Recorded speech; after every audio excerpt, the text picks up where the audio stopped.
Hi, my name is Brian Barrick. I teach political science at Los Angeles Harbor College. We are a public community college in the South Bay region of Los Angeles. And the reason I'm recording this today is I want to tell you about a project that I've been working on over the last 8 months or so, and that is developing an OER audiobook based off of a very popular OpenStax textbook. In just a few days, I'm going to be presenting at the Wisconsin Open Education Symposium, which is an online conference. And I wanted first just to kind of do a run through, but also I wanted to put this out there just in case anybody who's not attending the conference may find it useful. So here's what I'm going to be doing over the course of the video. Number one, I want to give you just an overview of the project, tell you what it's about. I'll talk a little bit about my process in terms of finding funding and how the funding was utilized. Audio equipment is definitely going to be a priority if you're going to be recording audio. So we'll talk about equipment needs as well as production. What do you need to know when it comes to things like time management, actually going about the process of recording, finding audio resources, editing audio. Anybody can do this if they're willing to invest the time. These are all things that I had to learn from scratch, basically, and I'm happy to share my playbook with everyone. Finally, we'll look at publishing, primarily to podcasting apps and to YouTube. I'll show you a couple of examples of the data that you get when you actually post to those resources, and we'll end it with some Q&A. If anybody has any questions, I welcome you to reach out to me, and I'll leave my email address here for you. So number one, let's kind of just dive in and take a look at the project overview. For the last few years, I've been using the OpenStax American Government textbook in my political science courses, and I really like it. I like the fact that the book is free, it's very accessible, students never have to worry about having a book, and I don't have to worry about that as the instructor as to whether or not they have access. I always just assume that they do because the book is free. I have developed this into an audiobook, and my hope is that this will be adopted by other instructors throughout the country and that students will find it useful.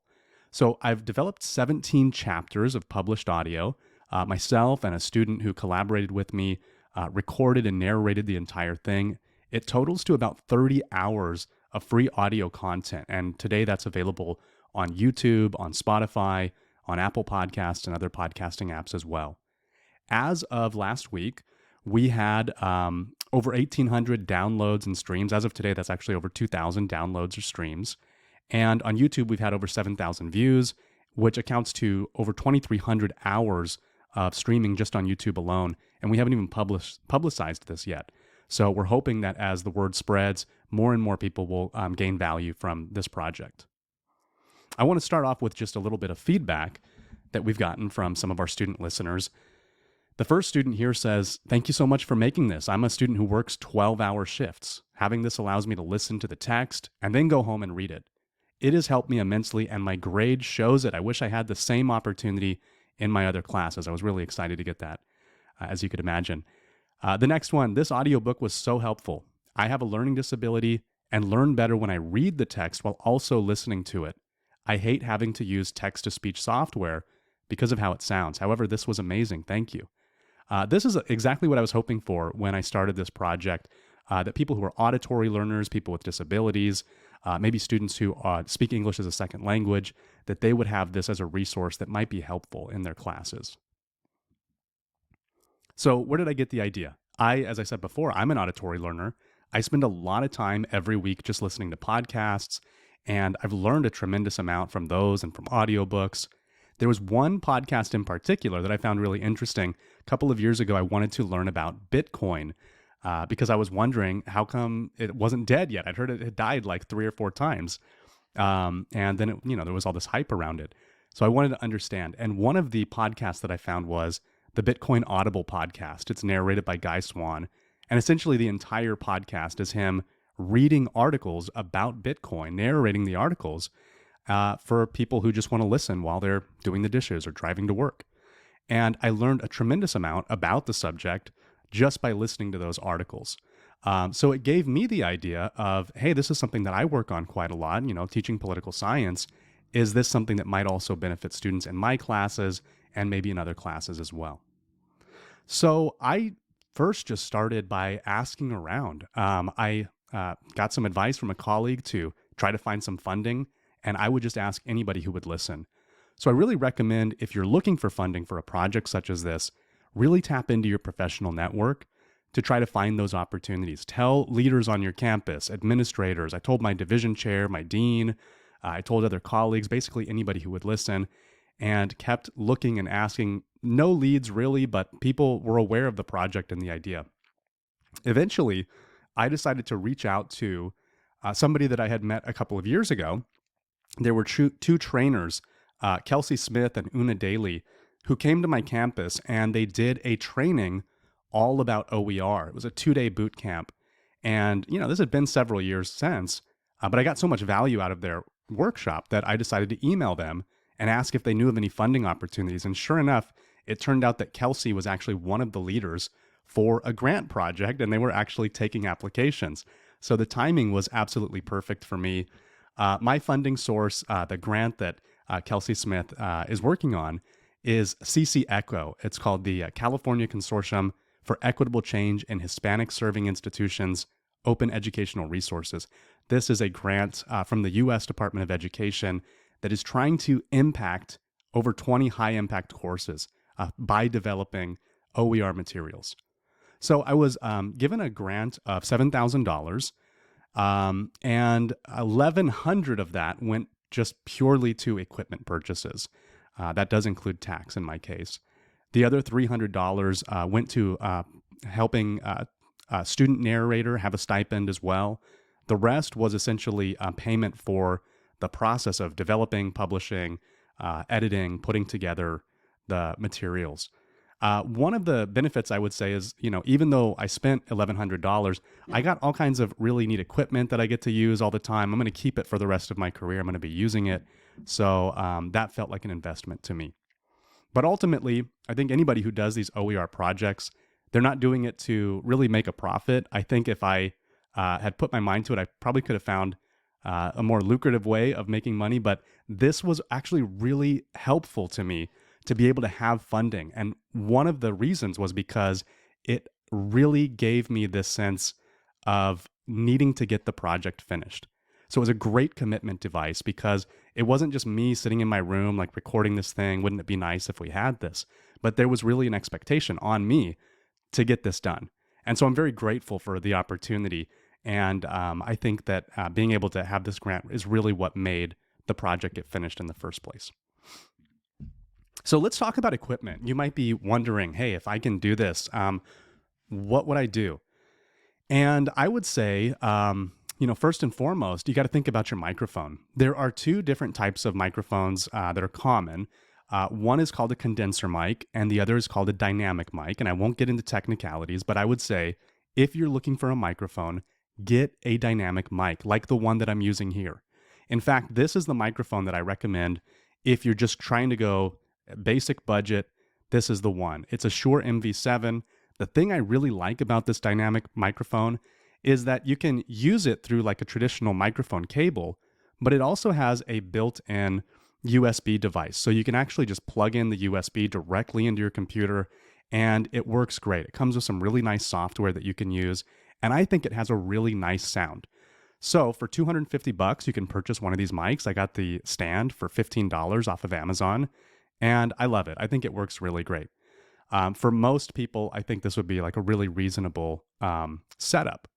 Now, if you want to expand a little bit and get some better equipment and what I think sounds really good, I'm going to recommend a different microphone. And the first one is going to be the Shure SM7B. This is a classic broadcaster mic. It costs about $400, which is really expensive. Like as I'm looking around at equipment, the idea of buying a $400 microphone, I would never have done it without funding. So I was really happy to be able to purchase this. I love the way it sounds. It's got a really rich, bassy sound to it and feels very professional.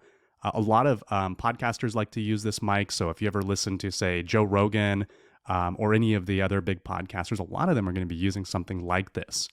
So highly recommend it. And it comes with this big fat filter, this windscreen that's going to reduce a lot of plosives. If you say words with the letter P, sometimes you get that puff of wind and it won't sound very good.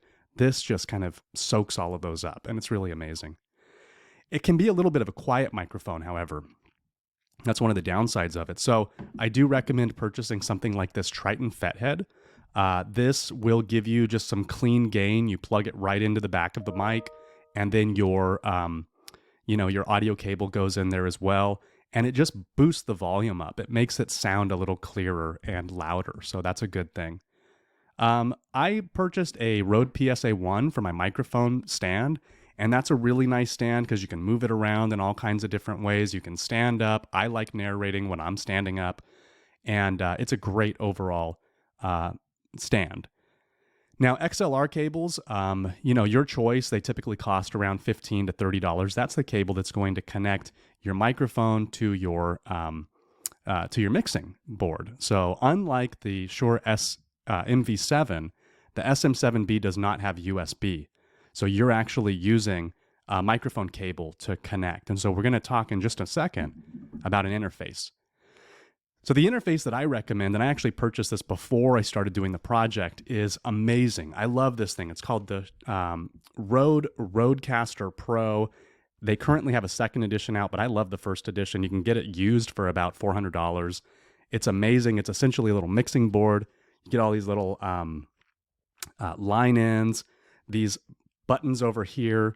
You can program those to different sounds. So what I did is when I had a mess up, like maybe I stumbled over the sentence, I had a button where I could just push it, and I could see kind of like visually in my editing where that sound was. And over time, you come to be able to recognize different sound patterns in your editing. And so just being able to hit that, I could easily find out where I made a mistake. This thing's amazing. If you get a chance, I highly recommend purchasing this. It also does some improvements in the audio quality of your voice. It might boost the bass a little bit. It might kind of, gives you some editing options even in the board before you even get into your mixing software. So if you have the budget for it, I can't recommend this product enough. I really love it. If you want to go a little bit more budget though, you just have to have something that connects your microphone to your computer, and a cheap way of doing that is the Focusrite Scarlett 2i2, which I have to say I've never used, but I've heard great reviews about. So that would be something where you can get your microphone talking to your computer. I noticed as I'm covering this that I didn't mention headphones. A good pair of headphones is going to be really key to you. I have some Rode headphones here that I really like, and I will put the name of these headphones in the description here. I can't remember what they are at the time. But if you invest in some good headphones, that's going to make your editing tasks a lot easier. You're going to be able to pick up on sounds that maybe a cheapy pair of headphones, like some earbuds or something, just wouldn't pick up. So overall, you can, expect to spend about $800 to $1,200 on a budget for what I call the dream stack. I love this stuff. I mean, I'm going to keep it for the rest of my career. I'm going to be using it. So shelling out that money at the beginning felt reasonable to me. Alrighty. We've already talked about the Rodecaster Pro, so I'm not going to go over that too much. But again, incredible device. Really like it. I highly recommend it. So let's talk about planning.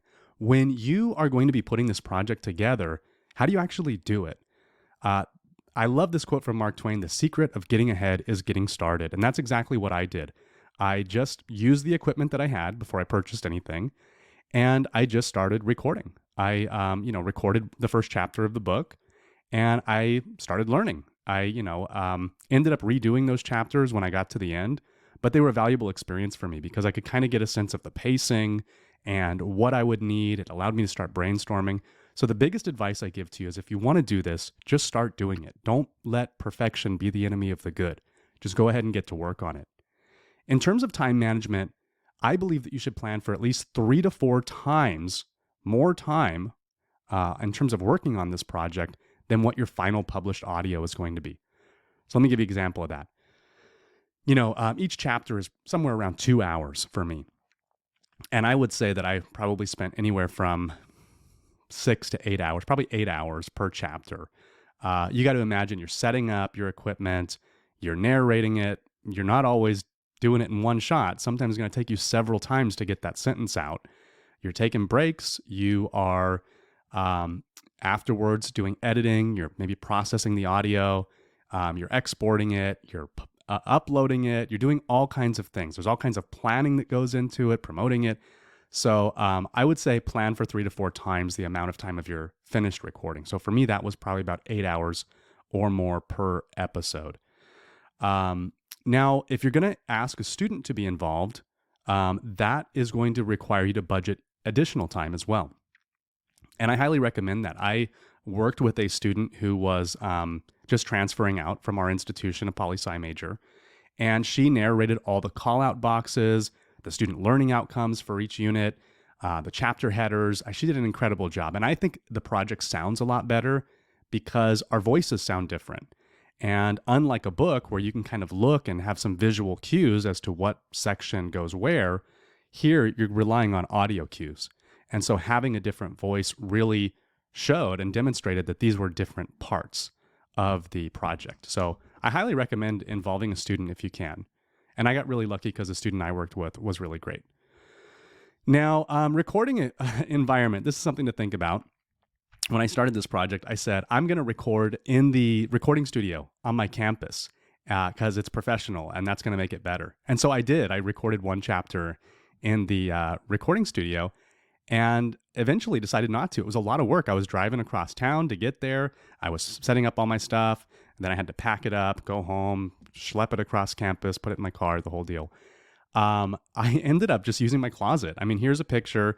And if my closet looks messy, some of that is by design, okay? The idea is that you want to find a small space with a lot of soft edges, okay? So you can see, if you look closely, you'll see my microphone there.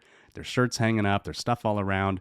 The idea was that you want to minimize echoes, right? So as I'm talking into that microphone right there, the sound waves are bouncing off of that cloth in the background, and maybe they're bumping up against my dress shirts and all of that. But what's not happening is you're not getting an echo. So think about your room and where you're going to be recording.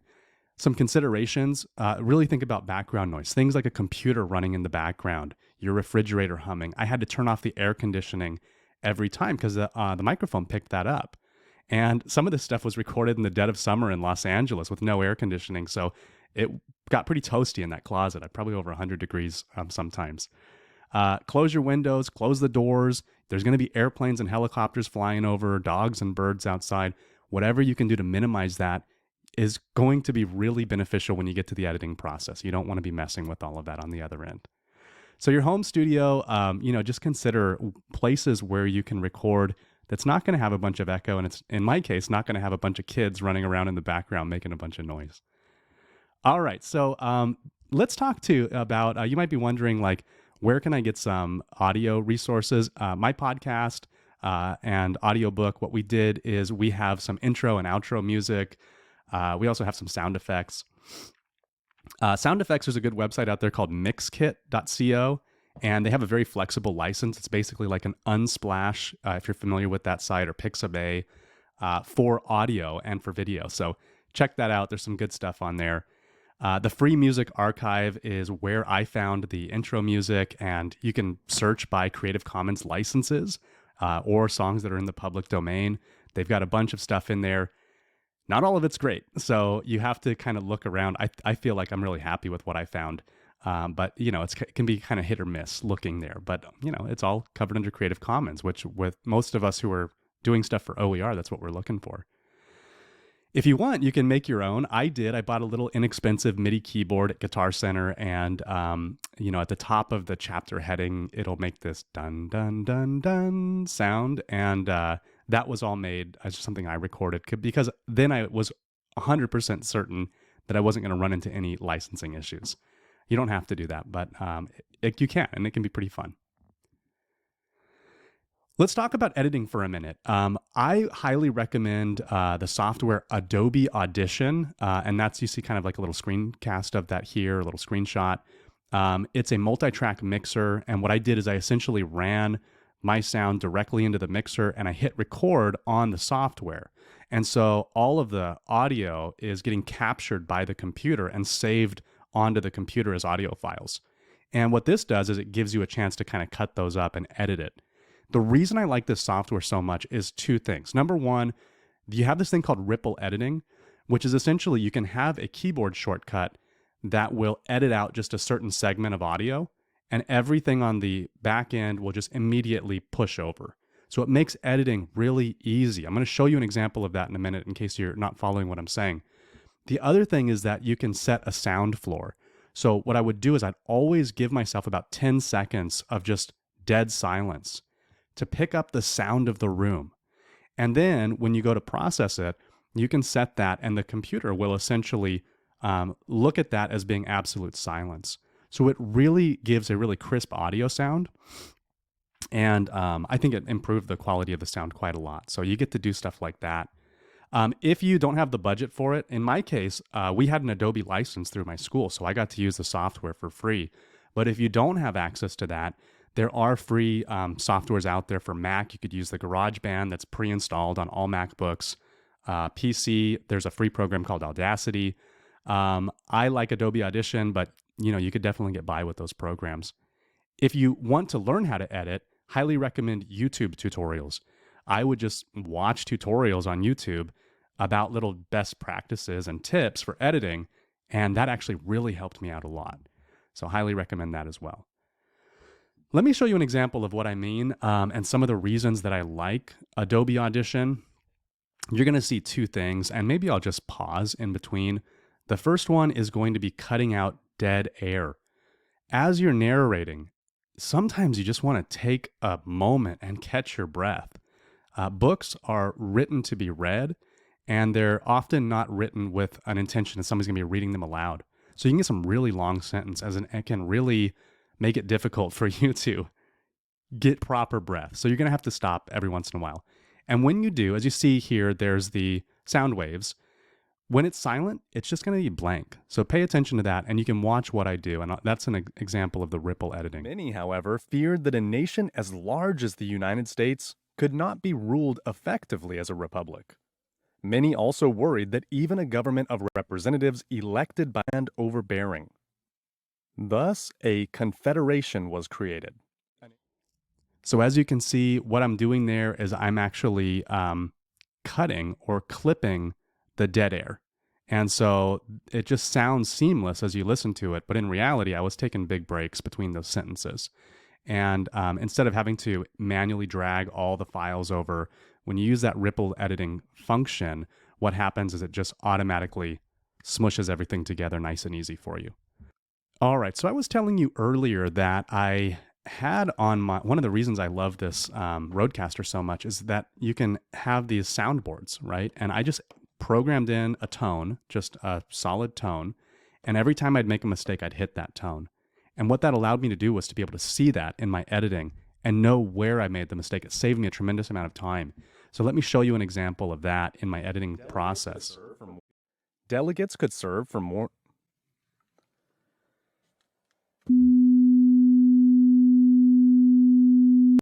Delegates could serve for more. Delegates could serve for no more than 3 consecutive. Delegates could serve for no more than 3 consecutive years, lest a class of elite professional. Each state would have only 1 vote. Delegates could serve for no more than 3 consecutive years. And so as you can see, I messed up like 3 or 4 times on that sentence, and instead it just sounds seamless when you're able to just go in and easily just cut that out. So again, one of the reasons I really recommend Adobe Audition as the editor if you get a chance to use it. All right, so let's talk about publishing in the minutes that we have remaining. YouTube, for me, has been the best place to publish. Students seem to be organically finding it on YouTube. So I highly recommend that if you're going to do a project like this, utilize YouTube. This is an audio project, and it seems kind of unusual that you'd be posting it on a video platform, but that seems to be where the students are finding it.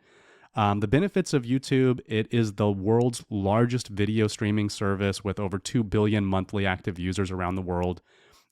It is going to prioritize in Google search. So when I search for OpenStack's audiobook, the YouTube videos come up first. Even though I have a website, even though I have a podcast, like that's where it's coming up. So that's really helpful too. You're going to catch students who maybe aren't on YouTube, but they're finding it through Google. You're going to get some detailed analytics. They actually do a good job at giving you data about when people are watching, how long they're staying on. And my absolute favorite thing about YouTube, that really helps to make this project so worth it is you get comments. And so I've had those comments from students who say thank you, and I'm able to like leave a comment with them too. It's a really interesting way of connecting where I have not had that same experience with podcasting. So the YouTube comment section is really fun. How to do it. In your audio processing, you're going to export, your MP3 or your audio file. For YouTube, I recommend exporting it as an AAC file if possible and the highest quality that you can.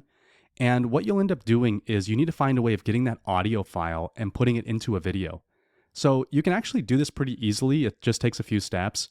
If you have, say, like a simple video editor like iMovie for your MacBook, what you would do is you would just take that audio file and maybe just take a still image of the textbook cover or something like that. Maybe a short video, or the still image is like the easiest way to do it. You combine those things in your video editor, and then you just export it as a video. And so you've got this really simple video. And what you do is obviously you have to have a Google subscription or a Google account or YouTube account. If you log in, you can just upload it and then it's available. And so the process is actually really easy. Just make sure that you are, putting a description in there, making sure that you're making it clear what your video is about, and students will find it. Now, YouTube is great. I also highly recommend podcasting. One of the reasons I like this so much is that everybody's walking around with a podcasting app in their pocket. Many of them might not even realize it. So if you have an iPhone, you've got a podcasting app built right in, which is called Apple Podcasts. So you can have somebody listening to your podcast within just a few minutes. And you can also, this is also really helpful for people who commute, or like the student I talked about earlier who's on the job working 12 hours. You can download it while you have an internet connection and then listen anytime. You don't even have to be connected to the web as you're listening to it. And so that's a really nice feature, I think, to have. The first thing that you have to do is you have to choose a podcasting host. Anchor and Buzzsprout are probably the two most common and most popular options. I recommend Anchor because it is a company that's owned by Spotify. And Spotify is one of the biggest streaming sites for audio in the world. And so if you launch your podcast with Anchor, it immediately goes live on Spotify. There's nothing else you have to do. If you publish on Anchor, within the same day, you can give out your Spotify a link as well. People can find you on Spotify, which I think is great. A lot of my traffic is coming through Spotify.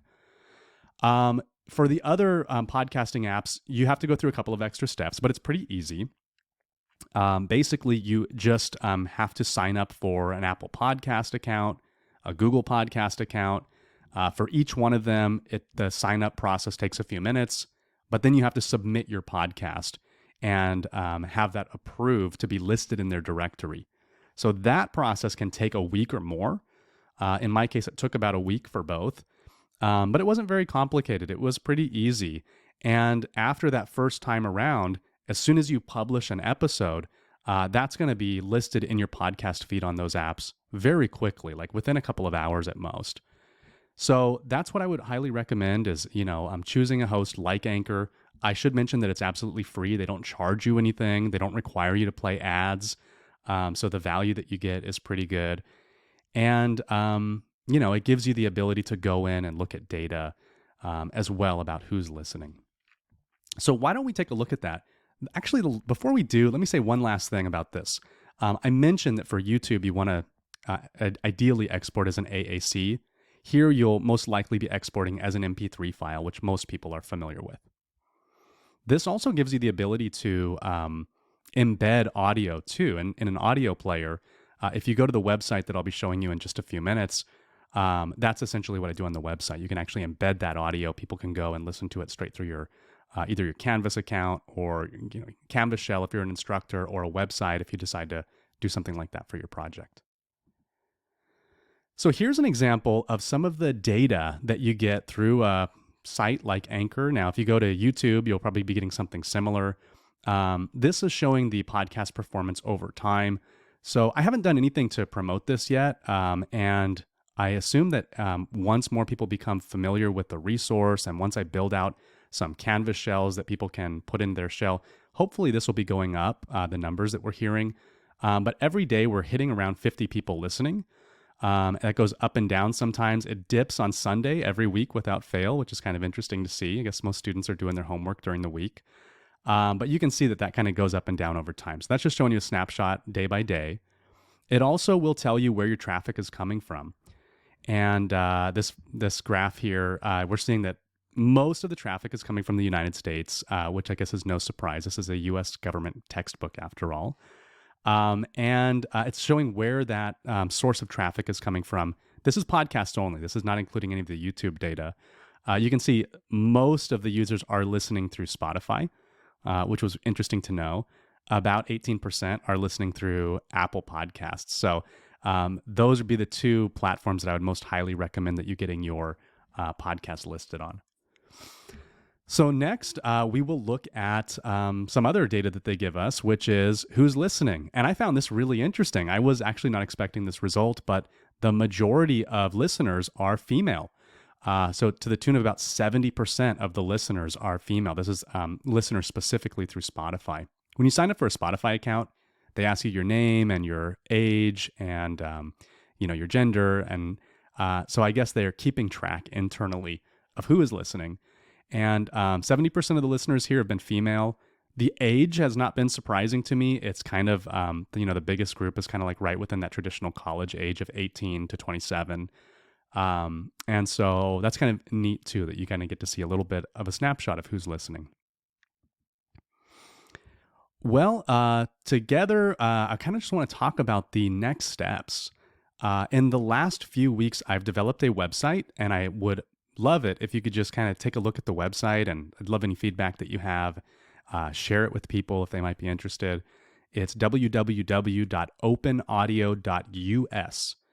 And if you go to that website, you will find information about the project. You'll find audio recordings of each chapter. And eventually you're going to find instructor resources there as well, which is the next thing that I'm looking at. Fortunately, the CC Echo project has been they've been very supportive of me going out and developing additional resources for this audiobook. So what we're going to do next is develop a Canvas shell that can be shared with instructors to make it a lot easier to get this content in front of students. So in the Canvas shell, we're going to have pages that have embedded audio players, that have information for instructors, that have links out to all of the audio content on all of the different platforms, as well as syllabus language. So if an instructor would like to say, that in addition to the textbook, there are audio resources that students can listen to as well, we're going to have all of that stuff available. So that'll be coming, and that will be available by the holidays this year. Finally, I need to just start promoting this. I haven't really told many people about it yet. Students are finding out about it online. I've, of course, been sharing it with students in my classes. But the next steps is really getting the word out with instructors. Just today, I emailed the authors of the OpenStax textbook, so I'm really excited to see what they have to say. And I will be sending it to political science instructors within my college district and throughout the state. There's some listservs, particularly OER listservs, where I know that people who are active and engaged with OER resources will be able to find out about it. And I think I'm going to send this video out to them too. So if you're watching from one of those listservs, hi, glad you're here. Thank you for watching. So those are my next steps. Aside from that, I'm thinking already about what are the next kind of projects I want to work on.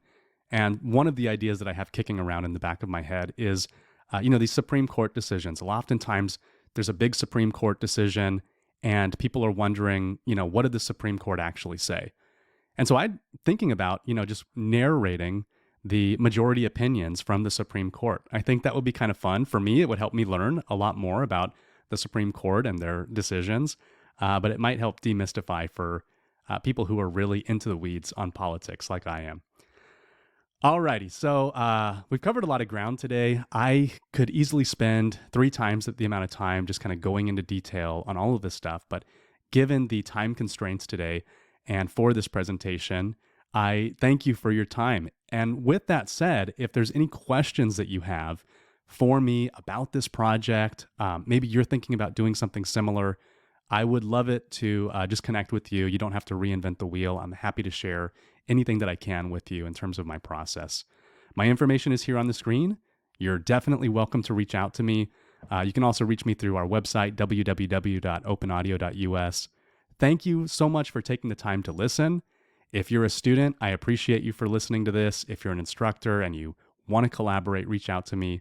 Have a great day. It's been a true pleasure being able to present this to you. Thank you very much.